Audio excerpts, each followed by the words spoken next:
Yeah, well, first of all, I mean, obviously, you know, Clemson is an excellent football team, and we found out in so many aspects of what they do, what they are.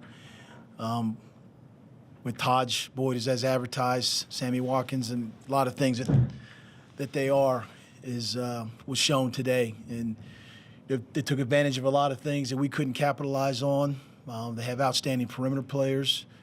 Their defense is a fast, athletic defense, and they played well. We didn't play well enough. We didn't coach well enough, and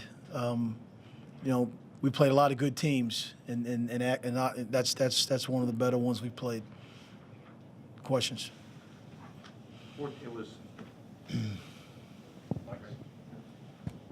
It was a 14-7 game with 5 minutes left in the first half.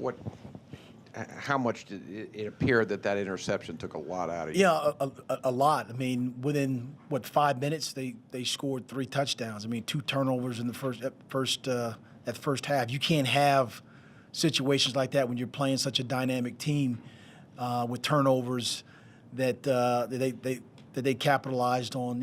On those scores and quick strike scores. So again, you always have to play a perfect game in order to play an excellent team like Clemson. And I was proud of the guys at the that first quarter, and then towards the latter part of the second quarter, things unraveled for us, and they took advantage of a lot of things.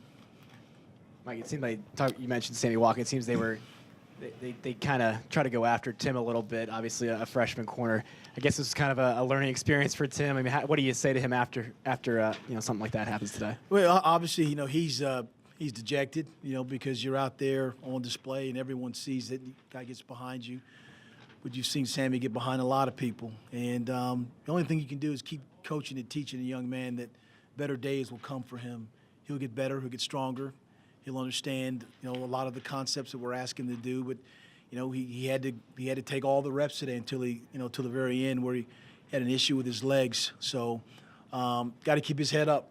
You got to have a short memory. You don't forget, but you got to get ready to play again, because the next game is the most important game for us, and he's got to get ready to play on Saturday. Thanks.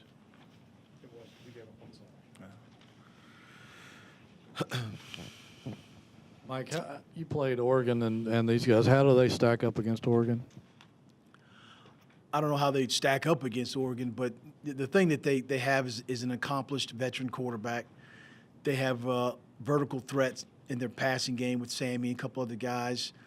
They threaten you with the read outside, speed sweep plays that make you be conscious of, protecting the perimeter. So they do a lot of things that affect, how you play and the way you play. And you can't miss a tackle. You can't be a step too late, too slow, because they exploit that. And as I said, they're a very fast, athletic team. It looked on the interception as if Jennings may have been open over the middle and the ball was just overthrown. Is that, you've talked about that before. Last week, David wasn't bothered by the overthrowing. Is it something he's going to have to constantly concentrate on? We'll have a chance to look at the tape again, and whether a rusher's in his view, whatever it is. I mean, obviously you want those passes like that and receivers to come down with it. You want the throws to be accurate enough that you give yourself a chance. And so we'll, again, have a chance to watch the tape and then have a better assessment of it, on tomorrow. Mike, in the first half there, the defense, I know they gave up some quick touchdowns, but they also had, I think, 4 straight drives where you hold them to without a first down, including the interception. Were you disappointed that you weren't able to jump on that momentum offensively? I mean, how was that deflating at all, you felt like? Well, and then when we got the ball back, the field position of it was probably inside our 20, our 25, and to drive the distance on that type of team defense is very difficult. Well, we need to do a better job to do that. But you're right. Defensively, there were some things going on that, we looked like we knew guys are playing their gaps and the responsibilities. And as I said, it just kind of took off for them and what they were doing and what they exploited. And again, those those turnovers that happen, and then the scores in such a short amount of time. Just that was the thing that that really got us on our heels, and then trying to adjust from that and get back from that was a hard thing to do. Coach, to your left. Just curious, you're obviously without those 3 defensive starters. I was just curious how close they were to going, and if that changed your game plan at all. Maybe you thought you would get them back and you didn't, and if that made an effect for today. No, with this team, having your 2 corners out obviously hurts because it affects different packages, your nickel, dime packages, and as far as how many DBs you have on the field. And, as I said, Tim played. And towards the latter part, we had to move Brandon Phelps over to corner as well. So it is disappointing but injuries are part of the game, and then everybody has injuries on their teams. But when you have 3 players that are some of your best players, I mean it is difficult, but we got to find a way to make things happen for ourselves. Jennings and Tim Smith have career games last week. Granted, Clemson and Georgia Tech necessarily aren't comparable, but what do you attribute the lack of the dynamic passing game that you guys had a week ago not have today?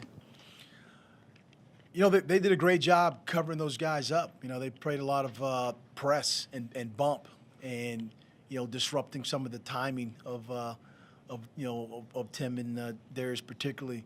And you got to be able to, whether they're playing press or bump, you got to be able to get off that and give the quarterback a window to throw the ball. And obviously, we weren't good enough today to make that happen.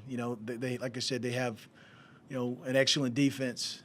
Statistically, as it speaks to how they've been playing other teams, but we weren't good enough today to to make some extended catches and extend some drives. Mike, Keon Johnson has caught a lot more passes than he's dropped since he's been playing. What do you think? What did you think of his performance today, and in general, the job he's done? Keon has continued to get better, not only as a blocker but now as a receiver. And you see that one of the common denominators with guys that can catch the ball are his hands. He's got big hands. He's a big man. He's got good vertical stretch. He can go horizontal. And so you saw a couple balls that, whether you characterize them as high or not, but he was able to go up and get them and get his hands, around the ball. So, again, he's another player that, his best football is in front of him. He's learning as we go along, and he's a type of receiver that's a physical guy that can go vertical and do things on the perimeter. And we'll just, we'll keep coaching him and teaching him. He's another young player that will be a really good player before he's done playing.